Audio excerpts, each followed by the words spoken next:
jungle priority. Gangplank once again banned away. We had a lot of words about that last time around. Remember, H2K first picked that Karma, as you can see in the bottom of your screen. Will they get the opportunity again? Well, right now, the bans are staying the same as they were in Game 1. If Vitality want to continue following suit, they will go for the Caitlyn, but it does appear that they're not going to do that, Pyro. We got a silver ban. They're learning. Try some of that mobility. Maybe they want to first pick the Karma for themselves, see if H2K don't ban that away. It is the Olaf ban, so they do have the option to take Karma for themselves if that's what they want on first rotation. What else could they go for here? You then leave Jankos to go for the early Gragas, which again could very well be a big priority, but we do know that H2K can now properly use this this Hecarim if they so need to. Even though it was pretty heavily prioritized once again in bans, the jungle may fall a little bit further out as this game goes on, or as this pick and ban phase, I should say, goes on. H2K, always a team to take their time about this one. You can see them constantly thinking Prawley is the one working his mouth for this time. Of course, he's only got limited time on stage, so he's going to make the most of it.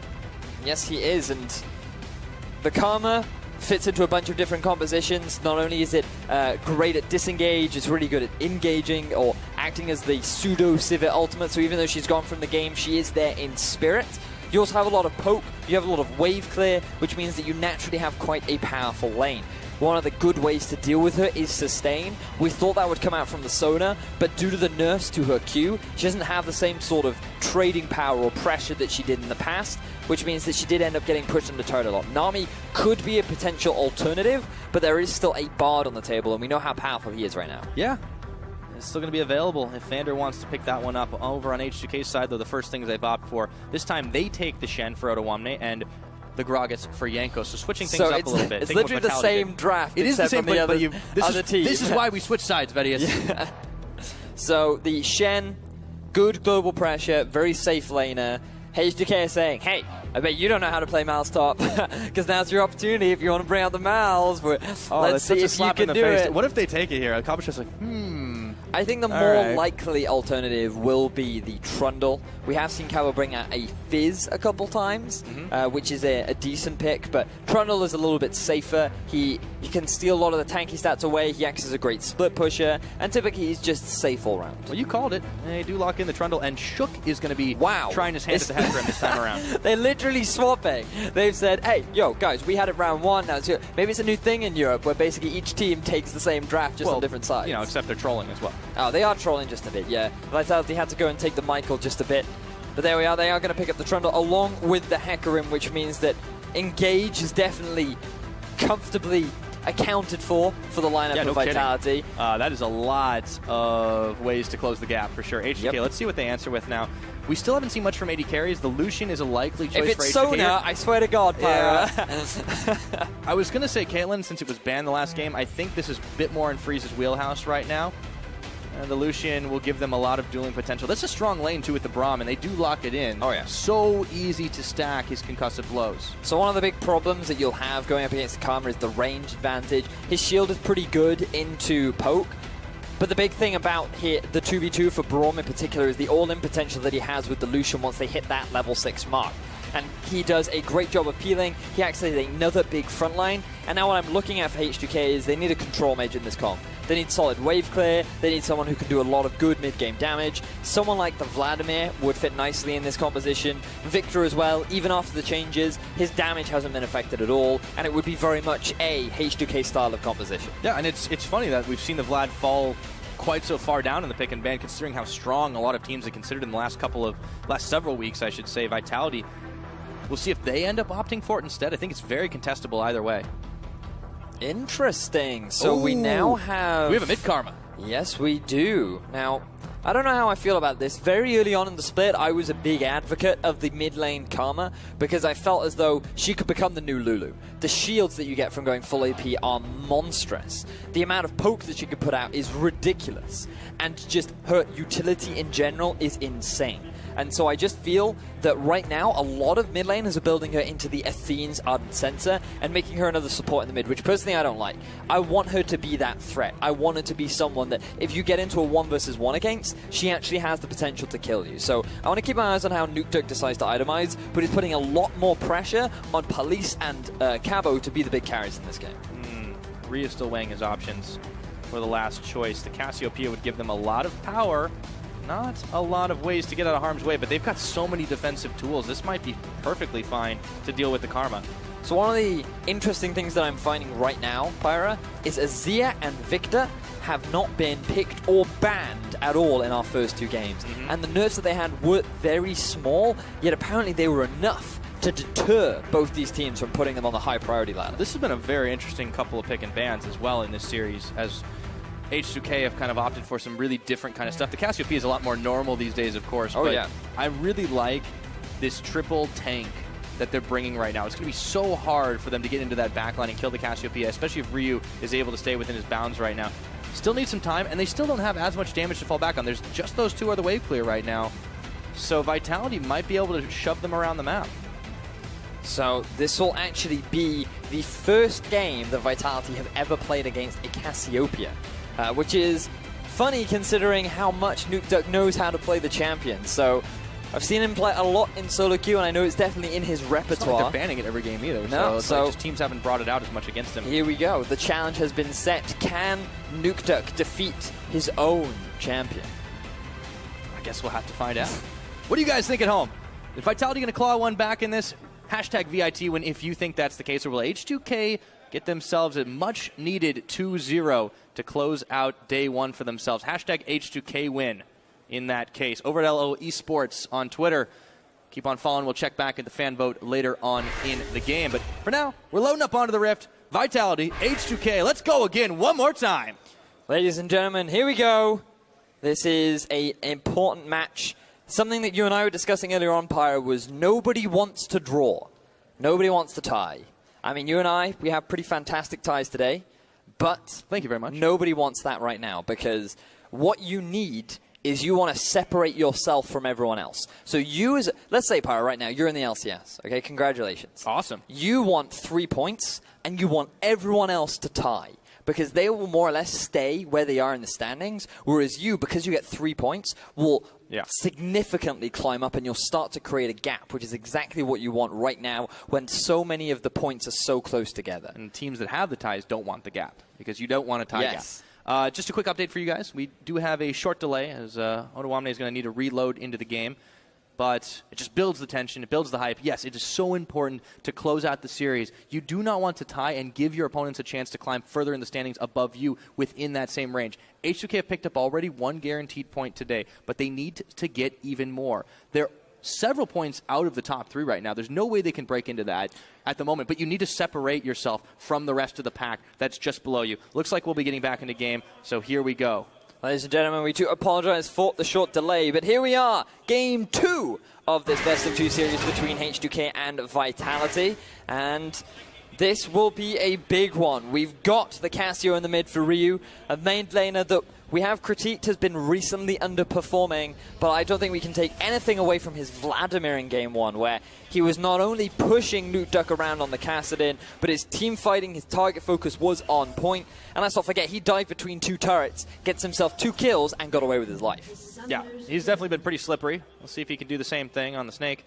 Nukeduck on this Karma mid, though, is going to be able to outrange him for a little while at least. Last time, Jankos was very crucial in getting involved, and it looks like we're settling into standard lanes as well.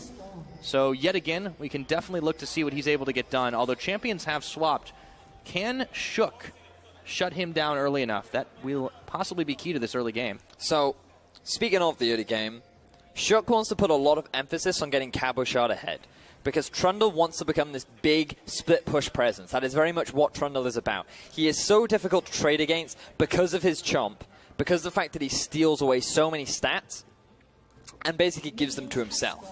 So if Shook can get him rolling, then you have this big 1-4 setup where Vitality have a huge amount of wave clear. There's no way for H2K to engage on you. You can just keep poking down your enemies, drawing attention to yourselves, playing around objectives, while Cabo just slowly wins the game in the side lane.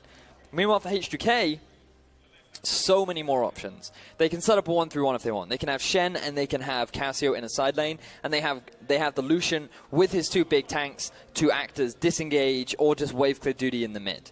Or they can go for a full-on team fight. If they want to try and force a play around Dragon, big control mage in the form of Casio. Freeze is going to hit a big mid-game spike with the Lucian if he decides to go for that build, and you have so much utility in the form of Gragas and Braum that pretty much any objective that you play around is well within your control. So H2K, again, I feel like coming out with a very strong draft.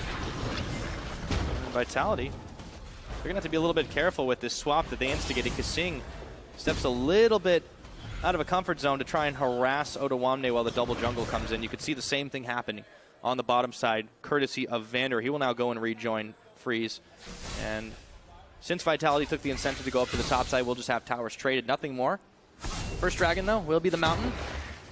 Given the fact that Vitality opted for the swap, as KaSing going a little bit low here with Jankos, is actually denying a lot of farm. Or at the very least trying to stop Jankos from taking away the top half of the jungle. If H2K wanted to, they could go for a 3-buff start. But here we have your conventional lane swap, where you have your top laner TP up to the top half of the map. Because of the extended duration of the TP, it means that your minions can soak up damage for a longer period of time. Makes taking down that turret all the more easier. And it also means that both your duo laners will have an easier time. But it does surprise me that Vitality decided to go for the swap. Morgana and Ashe, actually a very good combo into the Braum Lucian, largely because there is no real way for Braum to get the all-in engage thanks to the Black Shield. However, there are ways in which you can play around the cooldowns, because the cooldown on that Dark Binding is actually very long. And so there are a lot of little intricacies, but Vitality just said, nah, let's avoid it. Let's just go and make sure that we can try and get as many free resources onto our AD carry, who they do rely quite a lot on to be the big damage dealer come these mid and late game stages. So the towers are finally traded. It took a little bit longer for Vitality to get to that point. This is a stage of the game where the mid laners feel a little bit lonely, to be honest. No one but them, the minions, and themselves. I guess it's nice and quiet. You need a little bit of time to recoup after last game. Yeah, but you don't have to focus on like where the enemy jungler is, because you know they're part of the lane swap. You don't have to worry about potential TPs. Like, mid lane is tranquil, Pyro. It's safe. Might not be so level safe 6. Until level 6. Might not be so safe for Nukeduck, because this matchup in particular is quite an interesting one. Typically, the pushing power goes in favor of Nukeduck in the sense that he can just constantly push the wave with his Q. There's very little that Ryu can do about it. It's also very difficult to trade against a Karma, because every time the poison gets landed, all Nukeduck has to do is put the shield on himself and disengage. And then if Casio is still closing the gap, you throw down your W, and you can actually get a decent heal back if you decide to go for the Mantra version of it. And then you just root her up as she's trying to chase you, and there are just so many ways for you to keep a gap against the Casio. The big thing is once Casio gets a couple levels, then she can actually start being so much more aggressive. And every time Nukeduck is walking up to try and push the wave, Ryu can just position himself in a way to land that ultimate and set up for a very quick kill. So typically what you'll see is just Nukeduck constantly pushing in, but once that level 6 mark, he has to be so much more aware of the potential all-in coming out from Ryu. Now, Ryu has piloted Cassiopeia once before this split. It unfortunately didn't net them a win. It was just last week, though, against Fnatic. I mean, it's a hard schedule that they had, you know, both Fnatic and G2 in the same week, but this has really given them some confidence to climb back into this one. And the towers are traded once again. H2K still a little bit ahead of the draw, despite the fact that Vitality were the ones who opted for the swap. And this could be pretty big. Notice that Police and KaSing still haven't decided to go back just yet. Freeze and Vander will return to lane that much sooner, but we're now reaching a point where it's very much just back and forth, back and forth. Interesting that Vitality actually grouping up in this blue buff, looking for a potential pick. Jankos is wandering a little close right now, but not close enough to get anything off. They do stop their backs here and hoping for someone to wander unawares. Jankos taking a much safer path, however, to move down and secure vision, but Vander is not so lucky. Right into the death trap he goes, burning his flash, but not able to clear the wall before he can stand behind Freeze. And that will come to nothing. Nice play from Freeze, using his dash to get in range of Vander, who could then jump over the wall after he flashed away. Good small interaction that results in Vander getting away with his life. Still only level 2 after the lane swap. But hard life for a support in the lane swap. Oh yeah, boy. Oh yeah. Notice that he has decided to go for the early sight zone, focusing more on controlling vision rather than early mobility boots that we do sometimes see from supports who look for roams as Nukeduck. Speaking of roams, in comes Jankos, a gank, I should say. It's not going to be enough, he just gets tethered. Ryu can't follow up any further damage, and Nukeduck actually pulls off quite a solid 1v2. Flash from Jankos is now gone in exchange for nothing from Nukeduck. So net gain for the mid laner of Vitality so far. And as you can see, small farm advantage in his favor. And notice now how much more defensively he's playing. He is much more afraid to just constantly push Ryu underneath the turret. He is always aware of that ultimate ever-present from Ryu, which is plenty of crowd control to allow Jankos to come in and set up a gank and get themselves a kill. Oh man, Vander is going to eat another Dark Binding, but he does get the wave cleared away for his trouble. Hard to follow up in these long lanes when it's dangerous. You can't fall back to any towers. We haven't talked as much about the Mountain Drake, but it's the first one available on the map right now. And we'll see if H2K are able to start it off. They move in that direction, and that is going to be the beginning of it. Shook is way far away. Yeah, he's in the top half of the map. Notice that Police and KaSing have been forced to their tower, which means that they're not going to be able to quickly respond. They want to pick up that farm, and so H2K, knowing that they have the numbers advantage, they have the position advantage, they also have good vision control around the river. Very easy take of that early objective. It's not going to be too bad for Vitality. 10% additional damage means that you will take objectives a little bit quicker, but look at Shook. He's looking for damage right now. Finds Ryu, and there's the ultimate. It's not going to go the way he wanted. Very low on health, but not enough to be taken down. Shook and Nukeduck once again go away empty-handed. Back in the top lane, Cabo and Odo continue to trade back and forth. Odo down in levels compared to his counterpart right now. This is somewhat in part due to the lane swap. Remember that Cabo was allowed to stick in lane a little bit longer, picked up a little bit more experience, but he's also pushing Odo underneath his turret. So Odo likely going to equalize this out relatively soon. But that was a good setup from Shook. The theory was good. Forcing the ghost out from Ryu as well. Was able to dodge out from the petrifying gaze, which means he didn't get rooted up. But they don't result in any kill. The big thing really here is that Ryu has started to fall behind in farm. The fact that Nukeduck has been constantly pushing him underneath his own tower has resulted in just Ryu falling ever so slightly behind. And on a Cassio, that's not really what you want. But you are still playing more towards the mid lane. You're very much a scaling control mage with high single target DPS. That's why you go for the tier, because you're very much about finding an individual, and you can trade very effectively with them, and the shield from the Archangel Staff can add a lot of value. And for those interested, Ryu is maxing his E. Helps a lot with trading, helps a lot with farming in lane, because you get your mana back once you land it onto a creep, and then he's going to follow that with a max onto Q. So purely you use the W, not really for damage, but for the utility that provides the grounding that it can offer. Right, we definitely give him some time before he can get himself up to full speed, still stacking on the tier, still working his way up to power. Vitality, though, time for them. They've fallen a little bit behind in the total gold game, despite Nukeduck getting the outfarm on, and Freeze is going to go for a big culling. Police, half his health is chunked. And a really quick Black Shield stops Police from going down, but he has to flash and heal. KaSing might be caught. In comes Jankos and Ryu. They're going to bring Odoamne. Stops, though, for just a second, and it's just going to be tower. TP has come in from Cabo. They're going for the collapse onto H2K. Let's see if they can get it back. Odoamne is going to have to burn his taunts. They've sent them packing right now. Shook wants more. He does, but Ryu, he's going to throw down the miasma to prevent the follow-up from Nukeduck. All 5 members have grouped in the bottom half of the map, yet still no blood has been drawn. That was the most tense Krug fight I've ever seen. It's because 10 minutes into this game. The stakes are high. Even the Krugs are scared. But both teams quite hesitant to try and force anything just yet. Notice that first items haven't been finished, except for Nukeduck, who has decided to go for the Athenes. So, again, we're seeing the support mid lane style play. Personally, I'm not a fan. You sounded disappointed, but yes. I am. I feel like having more of a damage threat in the mids adds more value. You can have a stern talking with Nukeduck after this game. Well, I might have to. But have a look at Ryu. He has found Shook. Ooh, okay. Shook is a speedy pony, though. He's able to get out of harm's way, and Ryu just keeps him out of his jungle. And as he joins back, he's hit by a Mantra Q. That is starting to burn down a little bit more on the health. So yeah, at 11 minutes into this game, the gold shifted in H2K's favor. They're definitely, of the two teams, a bit more proactive with that attempted dive on bottom side, but Vitality did respond to it quite well, withdrawing back towards their second-tier turret and then burning the teleport to stop it from being taken. The big problem that H2K currently face is the fact that they are well beyond the danger zone in the bottom lane.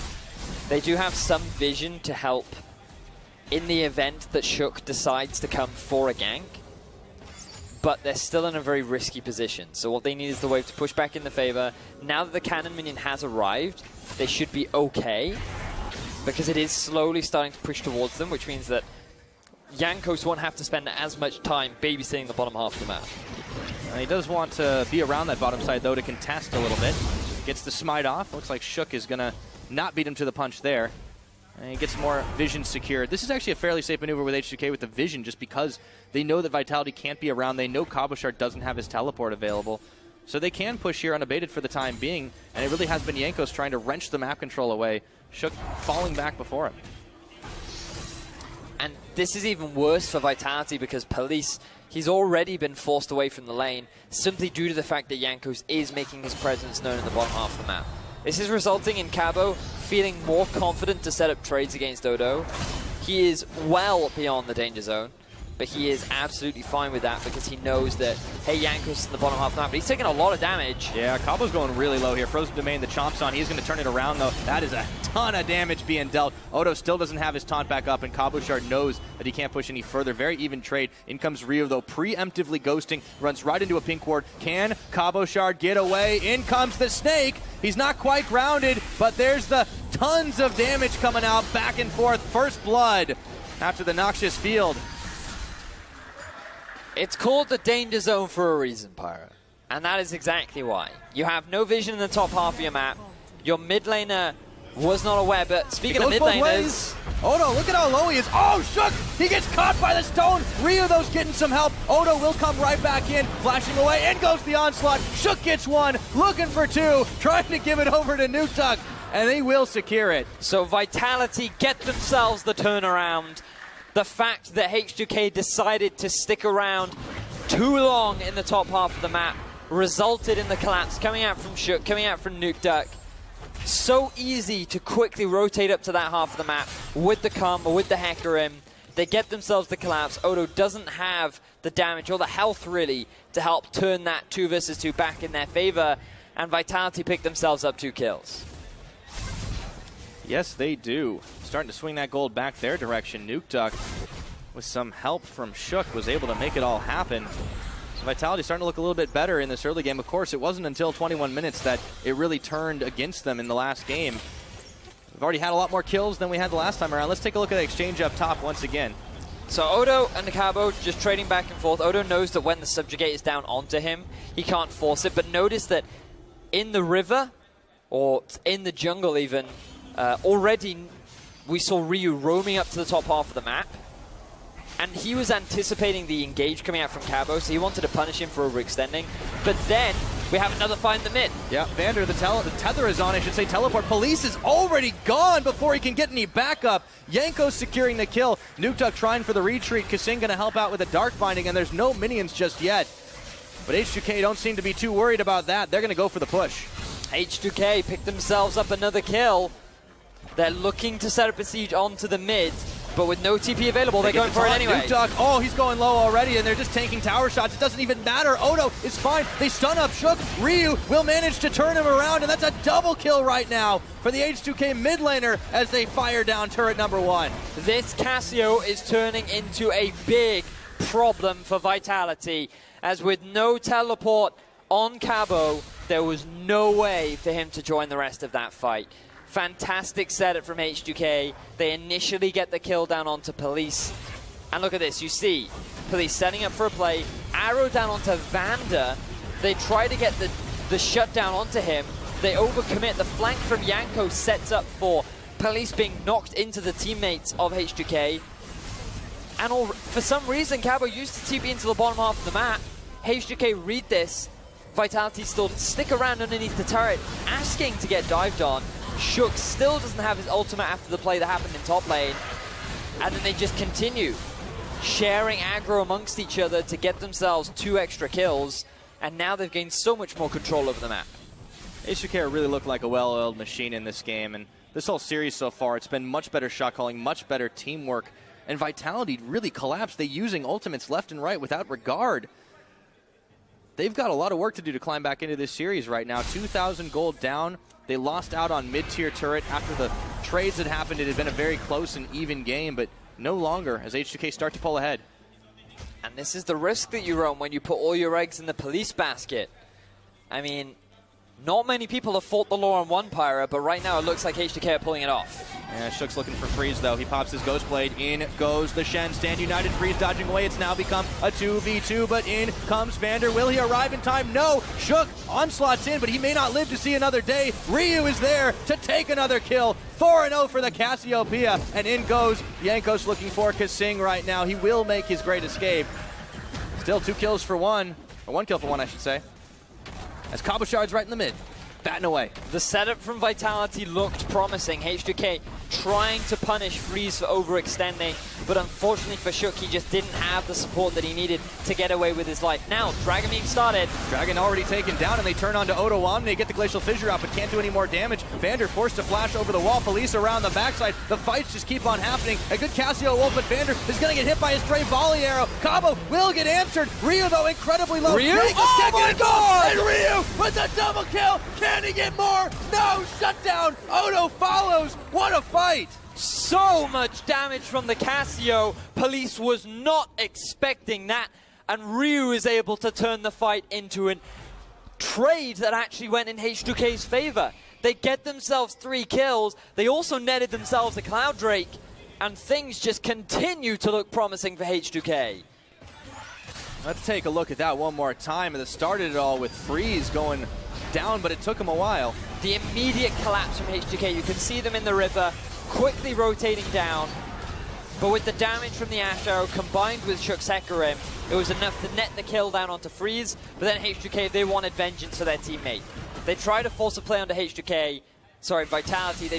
They then choose to disengage. They say, okay, with Vitality backing off, let's pick up the Cloud Drake. Cabo comes in. Initial engage onto Cabo, and then they decide, right, let's disengage. There's police coming in from the flank. And just keep your eyes on Ryu. He takes a lot of damage from Nukeduck. That forced him out of the fight very early on. He then quickly shuts down Cabo. He's on 1 hit away from death, but it just doesn't matter. He has the damage. The single target DPS is so much that he's able to get the kill down onto police. And you can just see the enthusiasm on his face. Yes, you can. Years of reading Ryu's expressions, we've learned how to do this. 20 minutes we're approaching right now. The Baron will hit the Rift soon, and I think everything's off the table with H2K. This series, they have shown a willingness to pull the trigger that we have not seen for some time.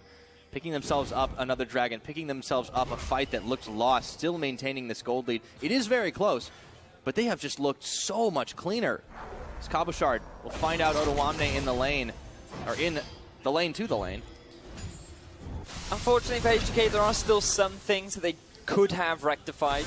In particular, Freeze shouldn't have been overextending the bottom lane. I know, the danger zone's a bad place. They should have been mindful of the fact that Cabo was in the mid and could have come for the potential collapse. They didn't entirely respect Vitality when setting up for that Dragon, sorry. So there are a couple things that H2K is still not perfect, but definite growth.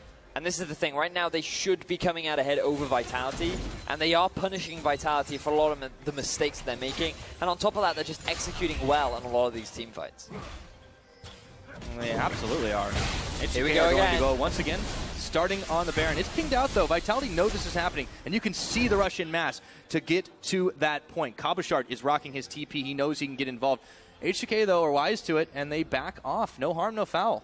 There was so much vision in Vitality's jungle from H2K that meant that H2K felt confident that they could go for the play and perhaps sneak it away. Ryu on this Cassio would have done so much damage to that Baron that in all honesty, if Vitality hadn't read it, they would not have been able to stop it. But fortunately, thanks to that ping wall that they had in the river, they were able to mitigate the rush, and H2K, they're not going to get themselves an early Baron just like they did in Game 1. Now, but Vitality still are trying to cling to not a huge deficit here, but you just got to take a look at some of the difference in items, and especially in that mid lane to see how things have been spelling out for this game. So Rylai's and Morello finished for Ryu. Big pickups, still working on completing that tier. Is only about halfway through, so that Archangel Staff will be ever so slightly delayed, but he's primarily focused on the big damage dealing items. Remember that Casio has no boots, can get to that 6-item mark if she so chooses to, or if she's allowed to, is probably the more apt description. Yeah, I mean, well, it's great in the later stages of the game as long as you're adequately protected, right? Because you get another slot for a damage item. Oh yeah, it's great. I mean, what mid laner doesn't want more damage power? Well, if they have to give up boots, there is always a trade. Oh wait, Karma for going a thief. Yes.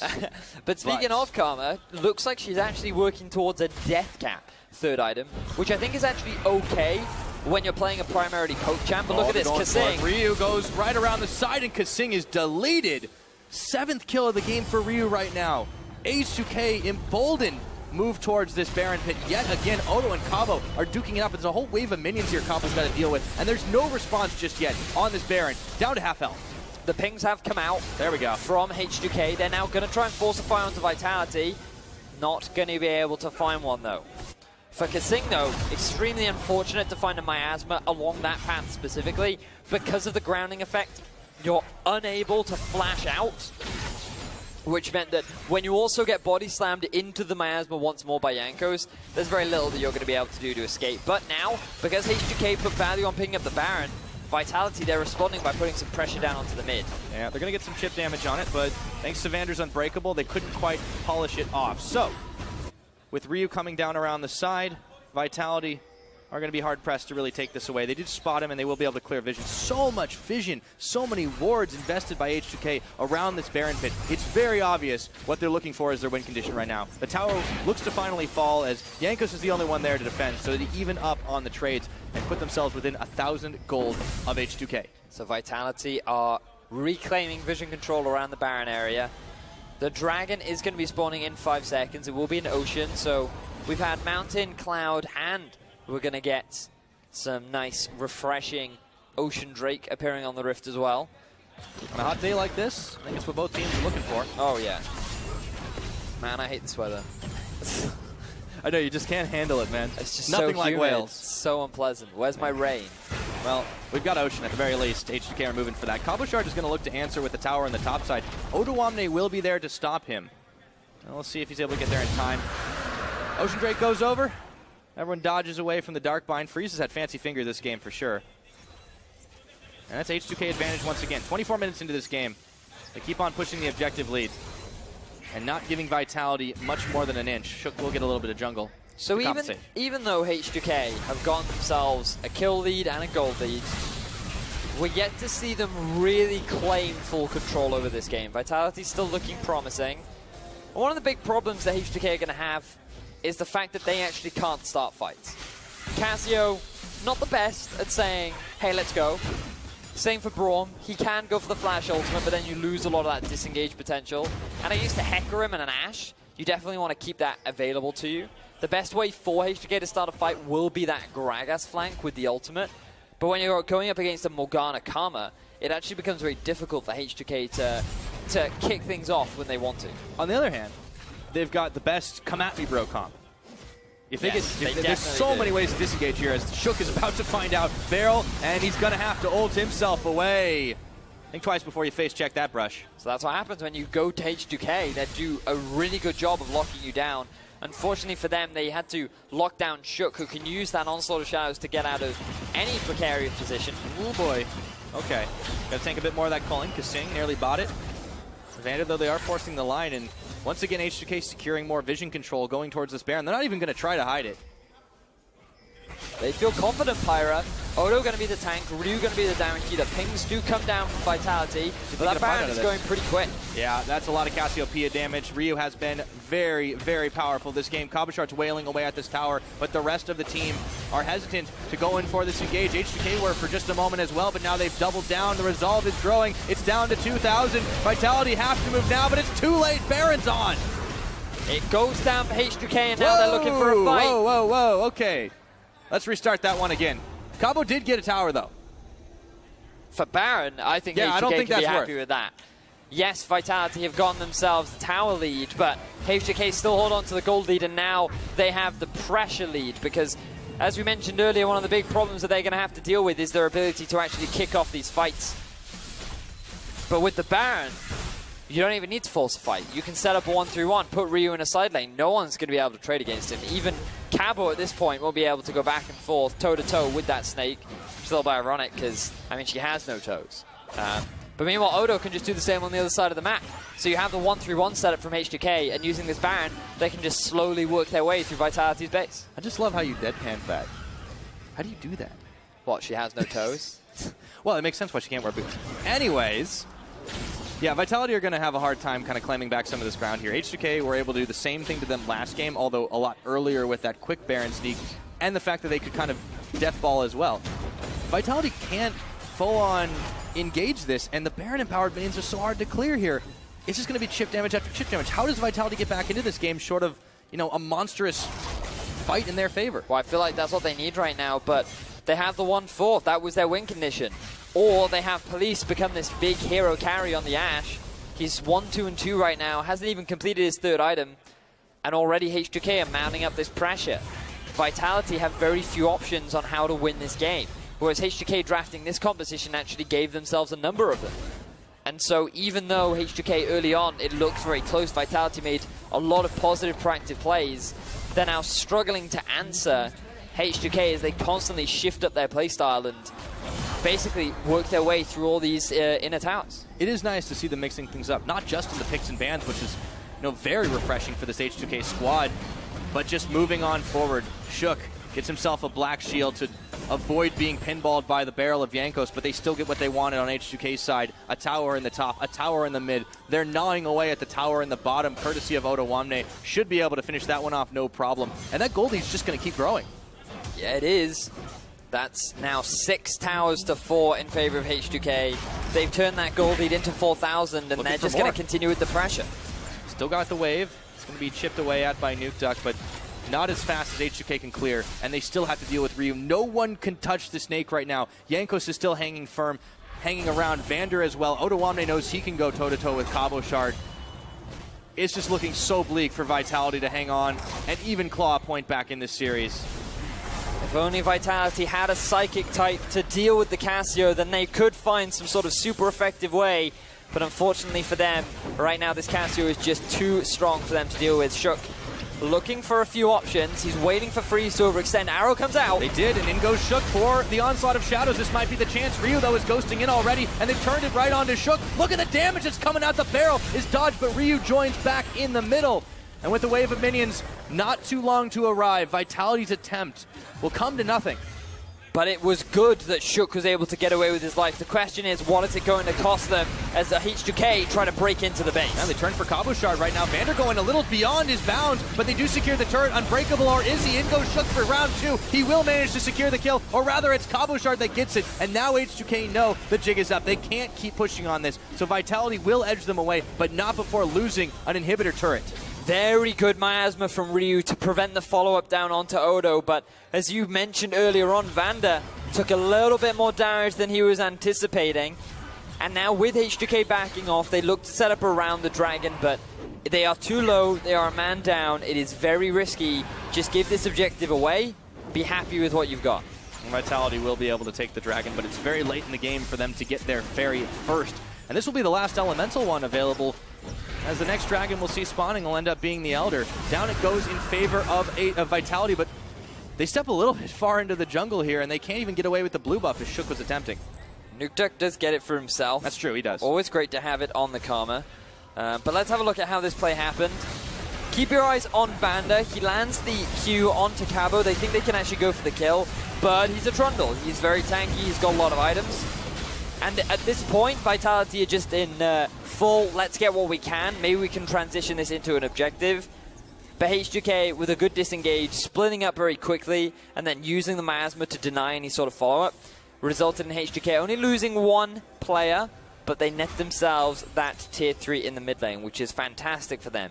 Now, all they have to do is go back for the setup. They can allow Odo to sit in the side lane, deal with Cabo, draw pressure towards him, while H2K slowly make their way towards that exposed inhibitor. H2K have been able to bank so effectively on Ryu this game to be very strong. They've set him up for success, and he's got himself even more insurance now. The QSS that he's had for a little while, actually, giving him an ability just get out of harm's way once again, but they really haven't been able to catch him on the side of Vitality. As he moves down with Odoamne towards this bottom side, Noxious Blast and keep on pushing the Cabochard away. On two fronts they try to fight right now to see if they can get in and take an inhibitor and just edge this game out. 3 points, oh so important to this team that are clinging to that 4th place spot. Notice that the top wave is actually pushing towards H2K's base though. As here we go, H2K setting up for There's the the arrow, inhib. it's onto Jankos, but he does belly bop over to Shook, who goes in for round number 2. He's taunted immediately, but look at how tanky he is. Vander tethered here, in Shook goes, or rather out Shook goes, and now Cabochard's turned on. The barrel, it's popping onto Police and Nukeduck, but can H2K continue to take this punishment? Shook is in one last time before Freeze finishes the job. A taunt on, and that's a double kill over to the AD carry from H2K. This base is wide open. H2K want to get whatever they can. They are 5 members strong right now. Vitality only have 3, but they do have Police. What will H2K go for? They try to go for everything they can, it seems. The minions are starting to stream in, but Vitality in full damage control mode, trying to save the day. Stepping too far forward, though, as Cabochard, he gets taunted. He's taken out as Odoamne finishes the job. Still Big alive! Soul Shackles on. Vander is still alive in this. Odo even channels the ultimate onto Ryu for an insurance, and they go in for KaSing. The last man standing as Police, coming off a fountain right now, will not be enough to stop this game, and we're about the same time as we were in Game 1, and H2K will close out the series 2-0.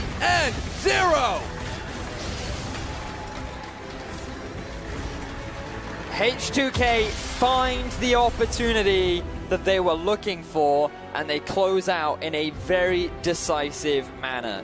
This was the H2K that we were expecting throughout this entire split. This was the H2K